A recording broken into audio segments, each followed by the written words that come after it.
Hello and welcome to Do It Yourself channel. Today I will show you where to find screenshot gestures tutorial on our phone and how to customize set gestures in Realme 14x phone. So first of all, we need to go to our phone settings. Then in settings, we're looking for accessibility and convenience. Next, we need to navigate to the screenshot menu. And here we have our screenshot tutorial at the top with moving pictures and descriptions.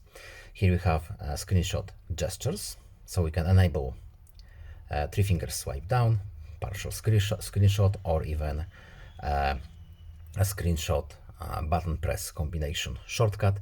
And here is tutorial to review our gestures. Of course, we have more options here, but that's all. Goodbye.